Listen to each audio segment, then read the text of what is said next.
예수님. 아멘. 예수님은요, 죄인을 참 사랑하시더라고요. 오늘 본문에 보니까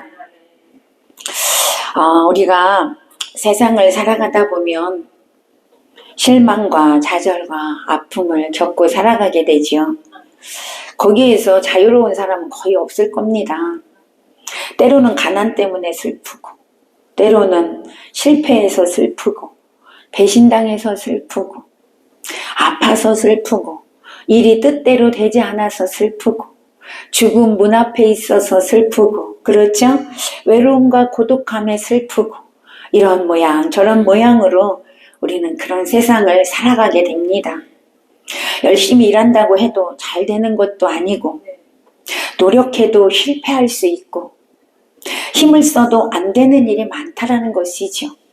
이렇게 인간은 이렇게 좌절과 슬픔과 절망감을 상처를 받으면서 살아갈 수밖에 없다라는 것이죠.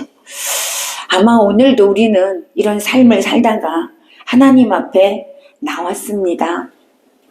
오늘 주님께서 우리를 위로해주고 싶어, 위로받고, 주님께 위로받고 싶고, 사랑받고 싶고, 또 복을 받고 싶어서 온 분들도 계실 겁니다. 오늘 이 시간에 우리 예수님께서 슬픔이 있는 자에게 기쁨을 주시기를 원합니다. 억울하고 분한 자에게는 치유와 용서하는 마음을 주시기를 원합니다. 인생을 포기하고 싶은 마음이 있는 자는 오늘 희망과 소망의 빛이 발견되어지시기를 축복합니다. 오늘 본문에 보니까 바로 이렇게 죽을 수밖에 없는 그런 여인이 오늘 등장하게 됩니다. 예수님께서 감람산으로 기도하러 가셨다가 그 이튿날 성전으로 이렇게 말씀을 가르치기 위해서 오셨습니다. 들어오셨습니다. 그때 일어난 사건입니다.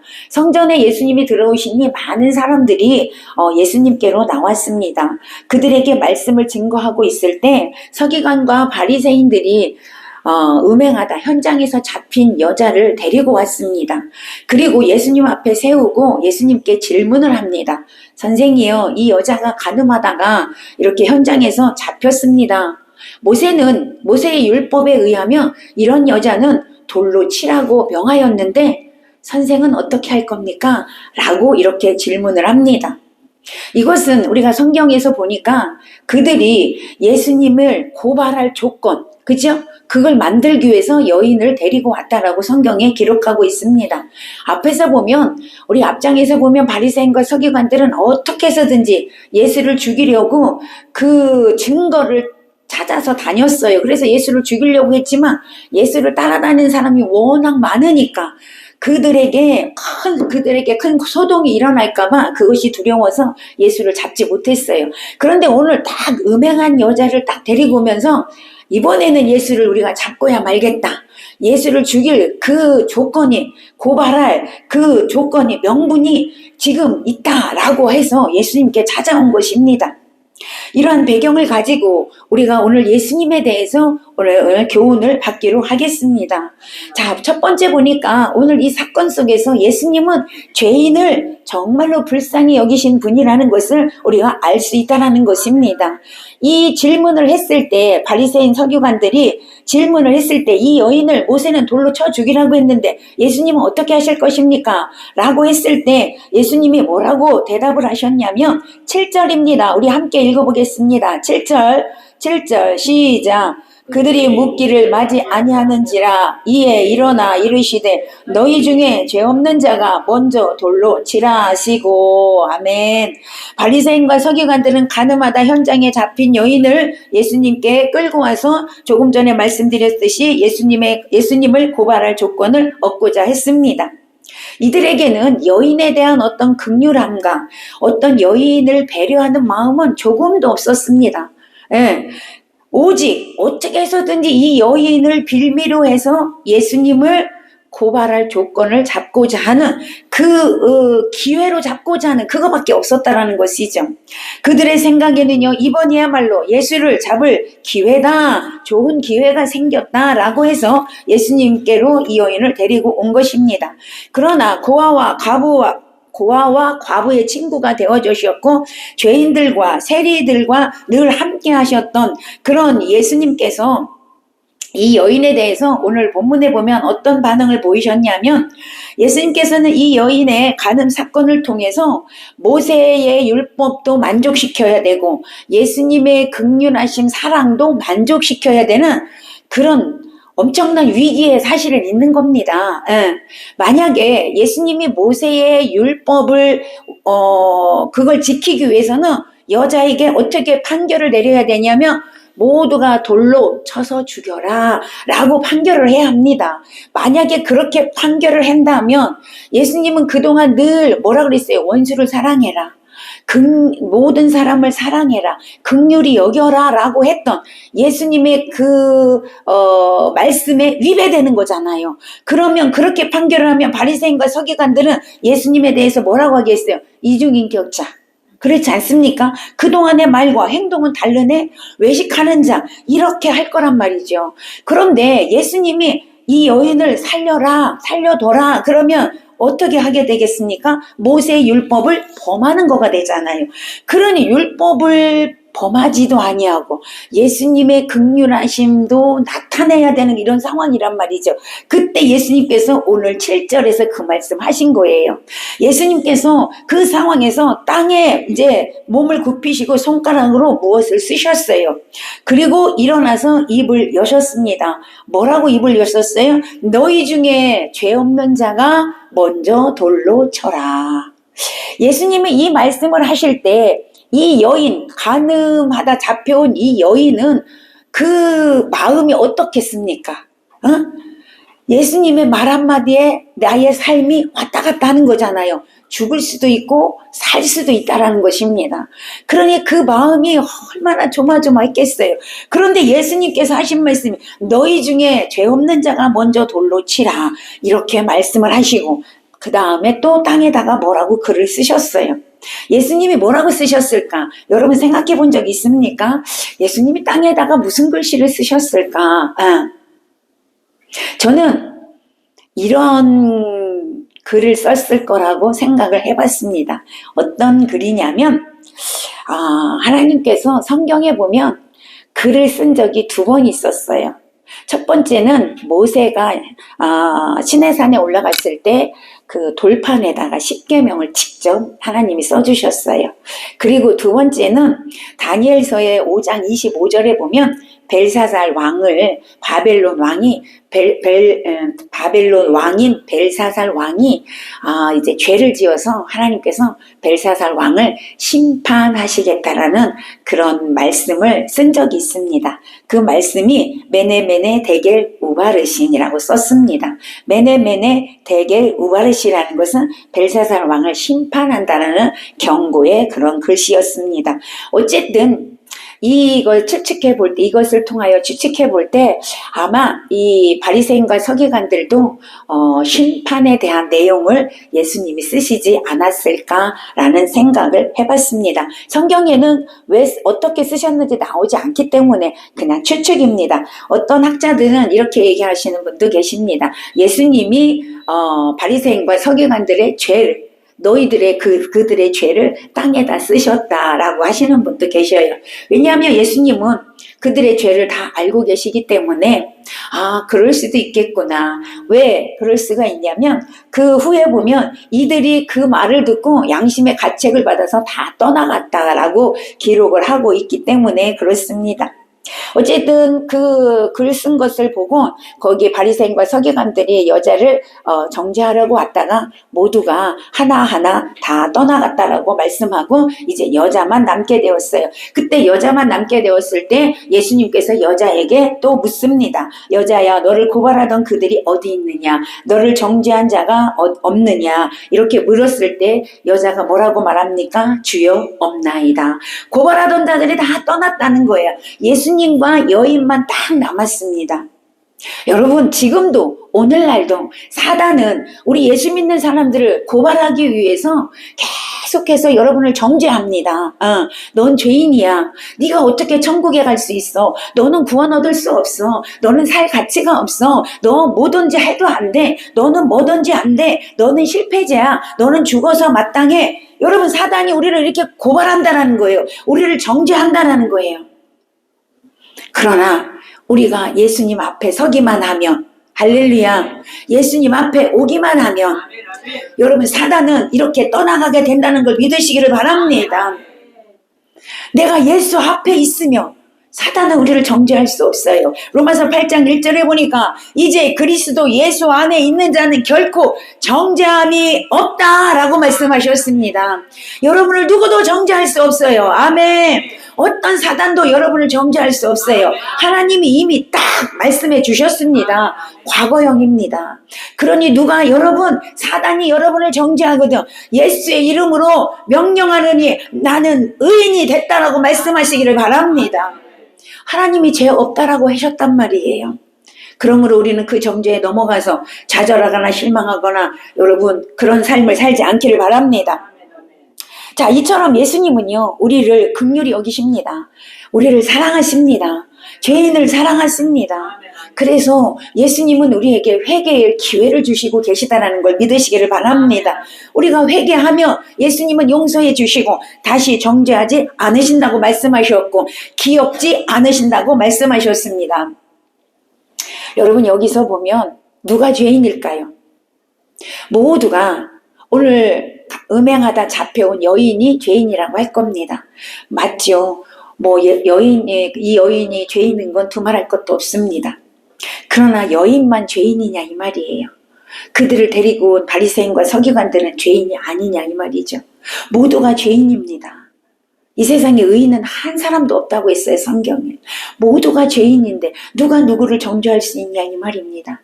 비록 그들은 자기 스스로 깨끗하다고 하고 자기 스스로 죄가 없다라고 느끼고 여인을 죄인으로 몰아서 그 죄인을 정죄하기 위해서 예수님께 당당히 나왔지만 여러분, 그들도 역시 죄인이었다라는 것이죠. 예수님은 다 아시고 계셔요, 그들의 죄인임을. 오히려 그들은요, 양심에 화인 맞아서 자기가 죄인임을 몰랐다라는 것입니다. 여러분, 그들이 죄가 아니에요. 단지 드러나지 않았을 뿐이에요. 그렇지 않습니까? 단지 드러나지 않았을 뿐이지 그들도 다 죄인이었다라는 것이죠. 그러나 자신이 죄인인지 몰랐는데 예수님 앞에 오니까 자기가 죄인인 걸 알게 되었다라는 것이죠. 양심에 오늘 가책을 받았다고 했습니다. 양심이 살아났다는 거예요. 여러분, 예수 믿지 않는 사람은 자기가 죄인인지 모르는 것입니다. 예수를 믿지 않으면, 예수님 앞에 오지 않으면 자기가 죄인인지를 몰라요. 여러분, 전도해보세요. 내가 뭔 죄를 졌는데 나보고 죄인이라고 합니까? 이렇게 한단 말이에요. 나는 누구를 죽인 일도 없어요. 도둑질한 일도 없어요. 강도질한 일도 없어요. 누구를 때린 일도 없어요. 내가 왜 죄인입니까? 이렇게 달려들어. 그런데 사실은 자기가 죄인임을 모르기 때문에 그런 소리를 하는 거라는 거죠. 근데 주님 앞에 오니까 어떻게 돼요? 아하, 내가 죄인이었구나, 이걸 알게 된다라는 거죠. 오늘 바리새인과 서기관들이 주님 앞에 오니까, 주님을 만나니까 여러분 자신이 죄인인 걸 알았어요. 그래서 이 여인을 돌로 칠 수가 없었던 것입니다. 그래서 그 자리를 떠나게 됐다라는 것이죠. 여러분, 우리가 주님 앞에 나와 죄를 고백하기를 주님은 이 시간에도 원하신다라는 것입니다. 주님은 끝까지 기다리십니다. 우리가 회개하기를 기다리신다라는 것이죠. 우리는요, 예수님은 이렇게 우리를 불쌍히 여기시고 우리를 사랑하시지만 우리는 예수를 믿는다고 하면서 다른 사람을 불쌍히 여기기보다는 다른 사람의 죄를 들추어서 정죄하고 판단하게 된다라는 것이죠. 주님이 우리를 정죄하지 않는데 우리는 정죄할 수 없다라는 걸 우리는 기억하고 살아야 될 줄로 믿습니다. 우리 모두 죄인이기 때문에 누가 누구를 정죄할 수 없다라는 거예요. 마태복음 7장 1절에서 2절에 보니까 비판을 받지 아니하려거든 비판하지 말라. 너희가 비판하는 그 비판으로 너희가 비판을 받을 것이고 너희가 헤아리는 그 헤아림으로 너희가 헤아림을 받을 것이라. 이렇게 말씀하고 있습니다. 15절에서도요. 15절에서도 보니까 15절 한번 볼까요? 15절. 8장 15절. 8장 15절. 시작. 너희는 육체를 따라 판단하나 남은 아무도 판단하지 아니하노라. 예수님 말씀하세요. 너희는 육체를 따라 너희의 육체의 생각으로 그렇게 판단하지만 나는 아무도 판단하지 아니한다. 오늘 예수님이요 우리에게 오늘 말씀하세요. 나도 너를 정죄하지 아니한다. 아멘. 주님이 정죄하지 않아요. 주님이 나를 판단하지 않아요. 근데 우리가 뭐라고 다른 사람을 정죄하고 판단할 수가 있겠습니까? 우리의 죄는 단지 겉으로 드러나지 않았을 뿐이라는 것이죠. 정죄하는 사람의 죄, 여러분, 크죠? 정죄를 당하는 사람, 정죄 받을 만한 사람 죄도 있습니다. 큽니다. 그러나 정죄하는 사람은 더 커요. 왜냐하면 내 죄에다가 플러스 정죄하는 죄를 짓고 있잖아요. 내 죄가 더 큰 거예요. 주님은 말씀하지 않아요. 누구를 정죄하려거든 네 안에, 눈 안에 들보가 들어있다. 그러니 그 들보를 빼고 다른 사람의 티를 보아라. 우리 주님이 그렇게 말씀하고 있다는 것입니다. 그래서 우리는요 내 죄 안에 더하여서 남을 용서하지 못한 죄, 남을 정죄한 죄, 남을 덮어주지 못한 죄, 남을 고발한 죄 이런 게 더하여져 있다는 사실을 알고 우리는 주님 앞에 회개하는 자가 되어져야 될 줄로 믿습니다. 우리가 주님 앞에 오기만 하면 주님은 너 왜 죄 졌냐고 하지 않아요. 왜 그 많은 죄를 지었느냐라고 책망하지 않아요. 그저 불쌍히 여기시고 회개하기를 기다리신다는 것을 여러분 기억하시기를 바랍니다. 우리가 회개하면 주님은 다 용서하여 주시고 나도 너를 정죄하지 않는다 라고 말씀하여 주십니다. 오늘 이 말씀이 저와 여러분에게 들려지시기를 축복합니다. 두 번째 보니까 이제 용서함을 받았으면 자리로 돌아가서 죄 짓지 말라라고 말씀하십니다. 11절 한번 읽어보겠습니다. 11절입니다.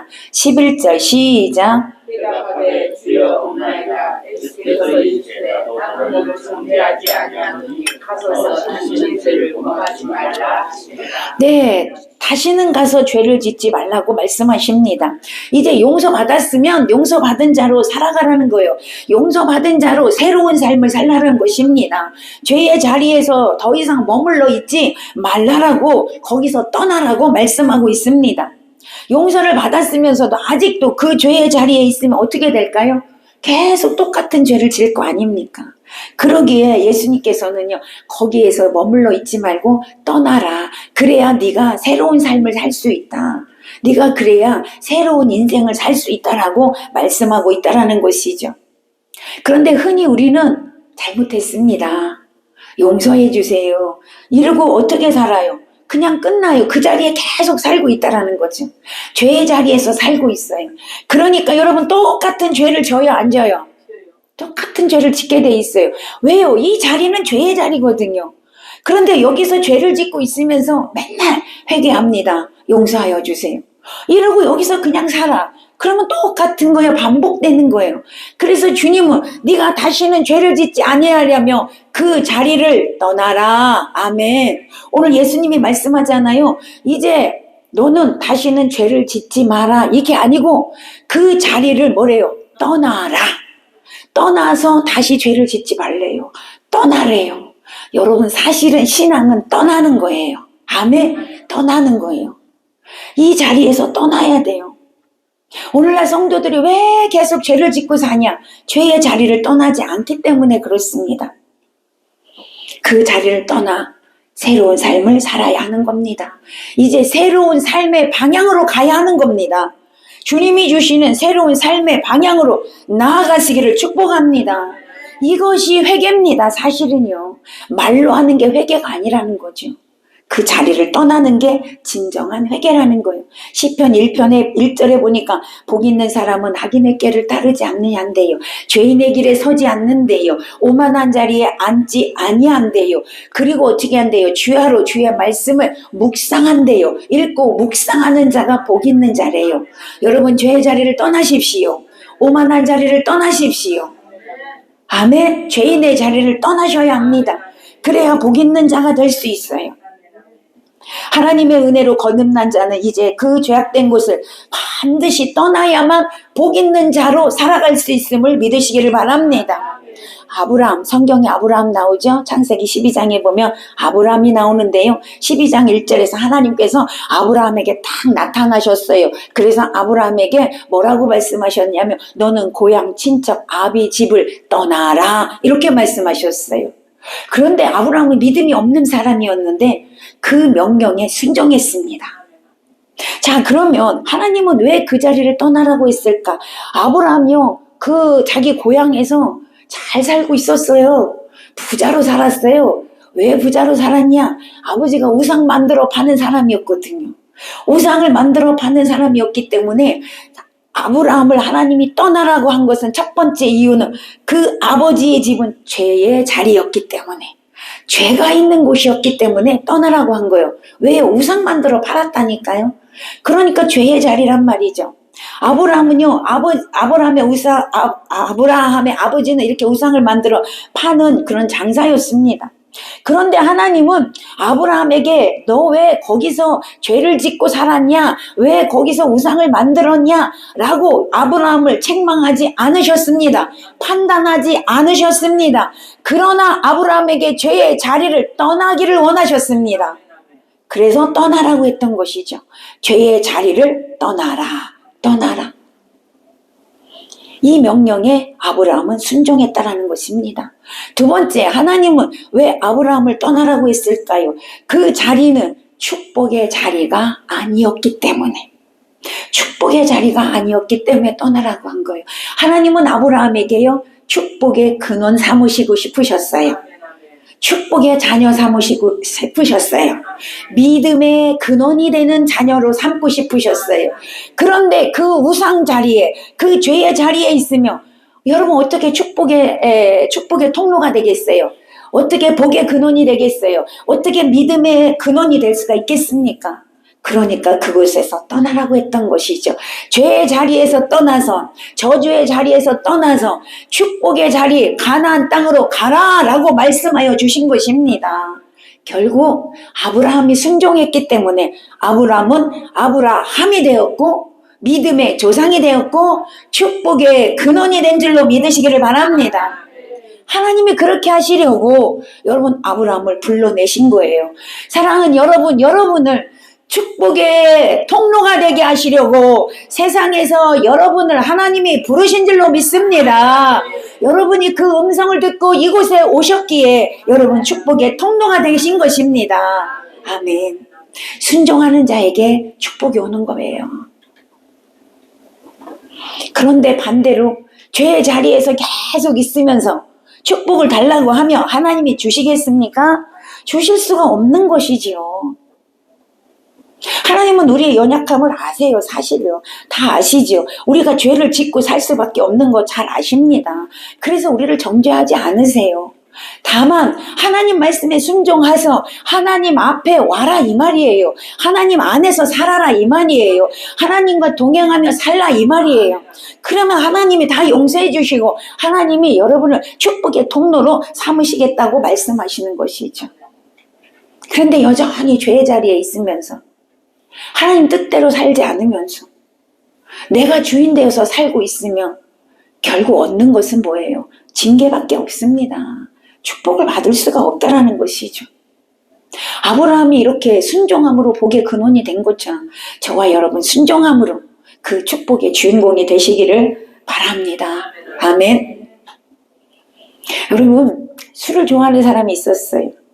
근데 그 사람은 항상 하나님께 기도했어요. 하나님 술 좀 끊게 해주세요. 나 술 먹기 싫어요. 술 좀 끊게 해주세요. 날마다 기도합니다. 근데 날마다 어디가 있느냐? 술집에 가 있어. 그리고 술 끊게 해달래. 여러분 술이 끊어집니까? 절대로 안 끊어지죠. 술을 끊기 위해서는 술집에 안 가야 되는 거잖아요. 첫 번째 뭐 해야 돼? 안 가야 돼요. 그렇지 않습니까? 그래야 되는 거예요. 그 자리에서 돌이켜야 되는 거예요. 그래야 끊을 수 있어요. 여러분 오늘 주님이 말씀하십니다. 네가 축복의 통로가 되기를 원하니? 네가 기도한 것이 응답되기를 원하니? 죄의 자리에서 돌이켜. 죄의 자리에서 떠나. 죄의 자리에 있으면 안 된다 라고 우리에게 말씀하고 있습니다. 여러분, 죄의 자리에서 떠나는 것이 우리가 살 기름을 믿으시기를 바랍니다. 진리 안에 거하는 기름을 믿으시기 바랍니다. 축복을 받을 수 있는 기름을 믿으시기를 바랍니다. 주님과 함께 할 수 있는 길이에요. 그 길이. 아멘. 날마다 주님과 함께 하기를 원한다고 기도하면서 여전히 죄의 길에 있다며, 여전히 죄 가운데 있다며 어떻게 주님과 함께 할 수 있습니까? 주님은 죄인과 함께 할 수가 없습니다. 거룩한 자와 함께 하십니다. 주님이 원하신 건 거룩입니다. 주님이 원하시는 것은 정결함입니다. 그러려면 죄의 자리에서 떠나야 한다는 것이지요. 이 시간 우리 모두 죄의 자리에서 떠나시기를 바랍니다. 자, 그러면 어떻게 해야 죄의 자리에서 떠날 수 있을까요? 우리의 힘으로 될까요? 우리의 능으로 될까요? 안 됩니다. 절대로 안 됩니다. 우리가 죄에서 떠나고 싶다면, 죄의 자리에 있고 싶은 사람은 아마 한 명도 없을 거예요, 사실은. 안 되니까 거기에 있는 것이죠. 그러나 하나님은 하실 수 있습니다. 하나님은 우리에게 성령님을 통하여서 죄의 자리에서 떠나게 하십니다. 성령님은 가능케 하십니다. 성령님이 우리와 함께 하시면 됩니다. 그래서 우리에게 성령을 보내주신 겁니다. 왜요? 내 힘으로 안 되니까요. 그래서 성령을 보내주신 거예요. 12절 읽어보세요. 12절 읽어봅니다. 시작. 예수께서 또 말씀하여 이르시되 나는 세상의 빛이니 나를 따르는 자는 어둠에 다니지 아니하고 생명의 빛을 얻으리라. 아멘. 빛을 따르라. 그리하면 어둠에 있지 아니하리라. 아멘. 어둠에 있지 않으려고 내가 애쓰고 힘쓰고 노력해서 되는 게 아니라 빛을 따르면 된대요. 그러면 어둠에 있지 않게 된대요. 빛을 따르게 되면 죄의 자리에서 떠나게 된대요. 빛을 따르라. 빛이 누구라고요? 예수 그리스도라고 말씀하십니다. 예수님은 세상의 빛으로 오셨습니다. 나는 세상의 빛이니. 아멘. 예, 12절에서 말씀하시죠. 나는 세상의 빛이니. 예수님이 빛이십니다. 사실 우리는요, 죄를 떠나서 죄를 짓지 않고는 살 수 없는 존재예요. 왜? 죄인으로 태어났기 때문에. 죄와 친하게 되지요. 의와 친하게 되지 않습니다. 자체가 죄덩어리이기 때문에 죄를 따라가게 돼 있어요. 여러분 어린아이들 봐요. 욕 안 가르쳐도 얼마나 욕을 잘합니까? 그렇지 않습니까? 화를 안 가르쳤는데 화를 잘 내 아이들이. 아니 이제 태어난 아기가 조금 있으면 막 승질을 부리고 막 욕을 배워. 그렇지 않습니까? 왜 그래요? 죄가 있기 때문에 죄가 끌리는 거예요. 예. 청소년들 보세요. 얼마나 죄를 좋아합니까? 예. 죄가 있어서 끌려서 그래요. 의에 끌리진 않아요. 그러게 우리는 죄를 짓고 살 수밖에 없는 존재들인데 하나님께서 빛으로 예수님을 보내주시면서 우리 안에 성령님을 보내주시면서 이제는 성령님과 함께 살면 죄를 멀어지고 의를 따라가게 되어져 있다라고 말씀하고 있는 겁니다. 하나님은 우리에게 의를 따라가라고 말씀하시거든요. 근데 그게 내 힘으로 안 되거든요. 근데 성령으로는 가능하다라고 말씀하고 있는 것입니다. 이 세상은 천국이 아니잖아요.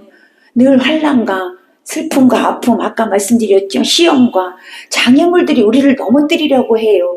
그렇기 때문에 우리는 온전한 의인으로 살아갈 수가 없는데 여러분 거기를 그 시험을 승리하고 의인으로 살아가기 위해서 빛 대신 예수님을 따라가라. 아멘. 빛 대신 예수님을 온전히 따라가시기를 축원합니다. 그러면 사단 마귀가 우리를 정죄하지 못한다고 그랬잖아요. 아까 서두에서. 사단 마귀가 우리를 넘보지 못하는 것입니다. 우리가 예수님을 따라갈 때 우리는 복 있는 자로 살아가게 될 것을 믿으시기를 바랍니다. 그러면 예수님을 따라가려니까 또 뭔가가 필요해. 왜요? 그것도 내 힘으로 안 돼. 사실은 여러분 그러기에 여러분 의지를 동원하셔야 돼요. 억지로라도 예수님을 따라가려고 하셔야 돼요. 억지로라도 기도하셔야 돼요. 여러분 다음에 억지로 된 십자가에 대해서 설교를 하려고 하는데 여러분 십자가도 억지로라도 져야 된다. 아멘. 억지로 졌더니 축복이 오더라고요. 아멘. 우리는 억지로 하는 거야. 억지로 예배 자리에 오는 것이고요. 억지로라도 여러분 기도하려고 하는 것이고, 억지로라도 찬송하고 할렐루야. 그러면 성령께서 나를 사로잡아. 아멘. 그래서 할 수 있게 하신다라는 걸 여러분 믿으시기를 바랍니다. 성령의 도우심을 따라 살아가시기 바랍니다. 성령의 인도함을 받아 따라 살아가시기를 바랍니다.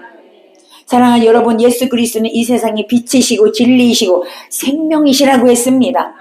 예수 그리스도를 믿음으로 참 자유를 누리며 빛 가운데 살아감으로 영생을 얻는 자가 되시기를 축복합니다. 여러분, 내 힘으로는 어두움을 물리칠 수가 없다라고 말씀하셨죠? 빛이 오면 물리치게 되는 겁니다. 그것이 법칙입니다. 마찬가지로 빛 대신 예수님을 따르면 어둠은 물러가게 되는 것입니다. 그러니까 어떻게 해야 돼요? 빛 대신 예수님께 나아가야 돼요. 빛 대신 예수님 앞에 서야 돼요. 여기 오기 전에 우리 아름다운 교회가 지하실에 있었잖아요. 제가 지하실에 살면서 빛이 들어와요? 안 들어와요? 안 들어옵니다. 빛을 보려면 밖으로 나가야 합니다. 하루에 한 번씩 빛을 보러 나갔습니다. 마찬가지예요. 예수님을 만나려면 빛 대신 예수님께 와야 합니다. 빛 대신 예수님 앞으로 와야 합니다. 그래야 빛을 볼 수 있는 거예요. 빛을 만날 수 있는 거예요. 오늘 여인이 예수님 앞에 섰을 때, 이 여인이 예수님 앞에 서고 싶어서 섰어요? 억지로 쓴 거예요. 어쩔 수 없어서 쓴 거예요. 바리새인과 서기관들이 이끌려서 쓴 거예요. 그럼에도 불구하고 예수님 앞에 섰더니, 여러분, 그 여인은 이제 죄의 자리를 떠나 이제 축복의 자리로 옮겨진 줄로 믿으시기를 바랍니다. 여러분이 억지로 오늘 왔다 할지라도 오늘 예수 만나면 여러분 빛 가운데 살게 되는 것입니다. 이 여인이요, 스스로 온 게 아니란 말이에요. 그런데도 이렇게 축복의 자리로 옮겨졌어요. 예수님의 긍휼하심으로, 예수님의 사랑하심으로, 예수님의 용서하심으로. 여러분, 예수님의 이 긍휼하심을 믿으세요. 예수님의 용서하심을 믿으세요. 예수님의 말씀을 믿으세요. 믿지 않으면 역사가 일어나지 않아요. 믿지 않으면 빛이 오지 않아요. 늘 어둠에서 살게 돼 있어요. 여러분, 오늘 빛이 여러분 안에 임하시기를 축복합니다. 빛이 여러분 발견되시기를 축복합니다. 오늘 예수님께서 여러분을 향해 하시는 말씀이 들려오신 줄로 믿습니다. 주님께서는 우리의 죄를 정죄하지 않으시고 용서하여 주시면서 다시는 죄를 짓지 말라고 말씀하여 주셨습니다. 오늘 이 말씀이 여러분 안에 마음에 잘 새겨지시기를 바랍니다. 그로 인하여 우리 모두는 주님 앞에 나와 용서함 받고 이제 죄의 길이 아닌 축복의 길에서 참 자유함을 누리시기를 바랍니다. 참 기쁨을 누리시기를 바랍니다. 참 평강을 누리시기를 바랍니다. 빛 대신 주님을 따라감으로 그 주님과 함께함으로 영원한 영생을 얻는 저와 여러분 되시기를 예수님의 이름으로 간절히 축원합니다. 축원합니다. 기도하겠습니다. 하나님